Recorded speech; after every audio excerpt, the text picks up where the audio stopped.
gratin le matin, quand de pieds mutins, avec votre bagage, vous courez à l'ouvrage. Her work was some of the first to pair sound with cinema.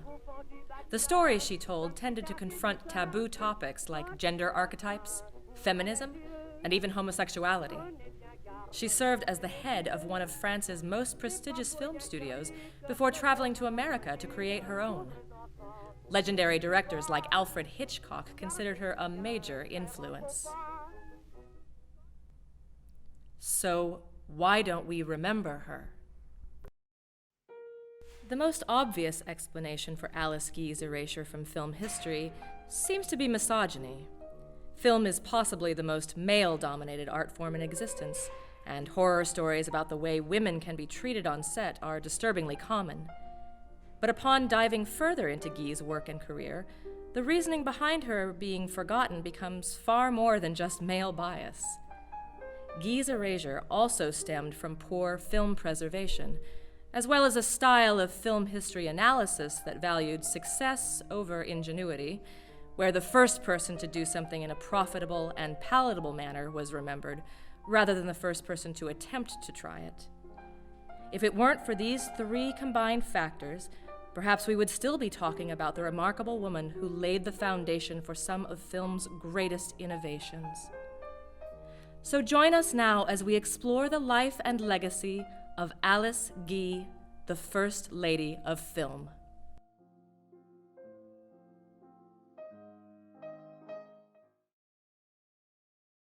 Alice Guy was born on July 1st, 1873, in Saint-Mond, a small town located just outside of Paris, France. She began her career as a secretary for various companies and soon made her way into a position working for the head of the Gaumont Photography Company. Her boss, Léon Gaumont, was friends with the Lumière brothers, who would soon become famous for developing the first true film camera and projector. When the Lumières refused to sell their technology, Gaumont designed his own and assigned Guy to start making films with it. Guy's work impressed Gaumont so much that he appointed her the head of his filmmaking program. Guy worked at Gaumont from 1896 until 1910, during which time she directed and produced hundreds of films. After her tenure at Gaumont was over, she moved to America with her husband, Herbert Blanchet, and opened her own studio, the Solax Company, which quickly became the largest pre-Hollywood studio in America. While at Solax, Guy worked harder than ever before, making an average of 2 films a week. However, Solax came to an abrupt end in 1920 when some of Herbert's bad investment decisions led him to declaring bankruptcy. This was only the beginning of Guy's troubles. When Gaumont published its company history for investors, Guy was notably absent from it, and was only included after she protested to the highest levels of management. A majority of her Solax-era films were lost forever, and the ones that survived were largely credited to her husband. Guy was forced to spend the last years of her life traveling the world in order to prove that she had contributed to film history at all. She died in New Jersey in 1968, forgotten by the art form she had helped to shape. After reading about Guy's life and work, 3 theories come to mind about her absence from film history. The first and most obvious was misogyny. Now, misogyny is a word that carries a lot of baggage today, especially since we tend to associate it with a very visceral sort of hatred for women. Alice Guy was no stranger to this kind of hate, as she was subjected to catcalling and harassment throughout her career. In one particularly egregious incident, a prop supervisor became jealous of her position and thus sabotaged her elaborate biography of Christ by cutting up the film's handmade sets and using them to insulate the studio's plumbing. But at the same time, she faced a much more insidious, institutional type of bias. Film was a male-dominated industry at the time, and to some degree, it still is to this day. The early 1900s was the era where the term women's pictures emerged to describe elaborately emotional dramas, and subsequently became conflated with hammy acting and over-the-top narratives. Guy was no stranger to these films, but tended to direct them with more subtlety and intelligence than her male peers.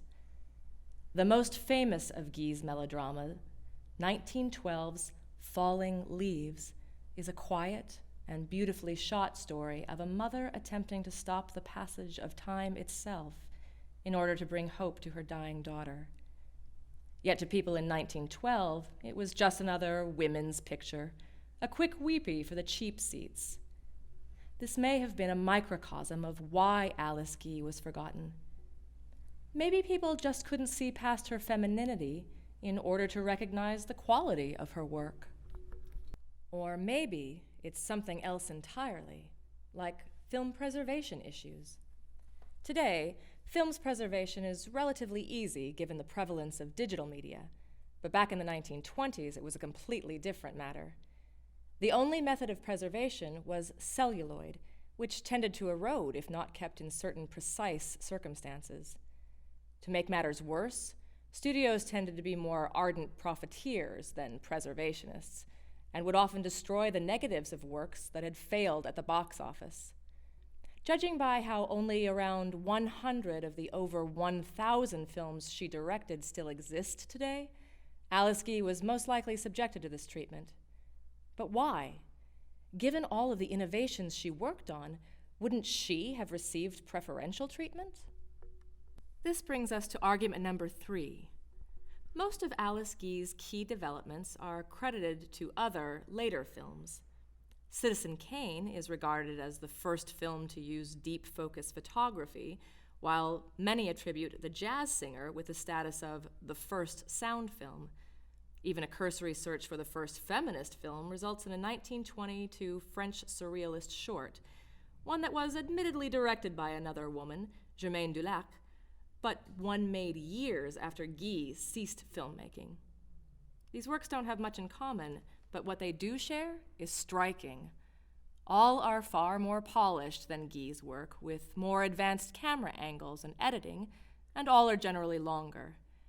This seems to speak not to an industry standard, but to a standard in the way we perceive film history, where the first person to perfect something deserves more fame than the first person to come up with it. And yet, despite the pressure against her, Guy's achievements stand alone. Her films were not only some of the first narrative features, but played with sexual fluidity in how they freely featured women and men swapping gender roles. She also made her fair share of clearly feminist films, with one particular work being a science fiction film entitled In the Year 2000, When Women Rule the World. Another important contribution was in the development of early sound cinema. Guy recorded synchronized sound for several of her films at Gaumont, enhancing travel documentaries with location audio, and even adapting some early narrative features into musicals. Yet the most remarkable evidence of all is that Alice Guy wasn't alone. Meet Lois Weber. In 1913, her short film Suspense introduced the technique of split screen to cinema. Weber later proceeded to become the first American woman to direct a full-length film, and her works often addressed themes like birth control and religious hypocrisy. She even shattered taboos by including the first female nude scene in cinema history. Now meet Dorothy Arzner, a Los Angeles editor who worked her way up to the director's chair at Paramount Pictures. Arzner's work helped launch the careers of actors like Katharine Hepburn, Rosalind Russell, and Lucille Ball, and she even developed equipment that helped revolutionize the way cinematic sound was recorded. Arzner was also openly lesbian in 1940s Hollywood, and many of her films subtextually addressed queer themes. Finally, meet Ida Lupino, an actress at Warner Brothers Studios during the 1940s. During a period of suspension from her job, Lupino became interested in directing and soon formed an independent film company with her husband as her partner. Though Lupino only directed 6 films, her works were daring in their visual form and their subject material, which ranged from bigamy to even rape and the way society views it. Her most well-known film, however, was The Hitchhiker, a tense and pulpy B picture that became the first film noir directed by a woman. These three women and Alice Guy represent a clear pattern in film history, a pattern of greatness forgotten. Whether the reason behind this erasure is misogyny, poor preservation, or a system that refused to recognize their innovation, we may never know. But the story of these first ladies of film are unlike anything else in cinema history and deserve to be told not just for their sake, but for ours. These women have already disappeared once. They shouldn't disappear again.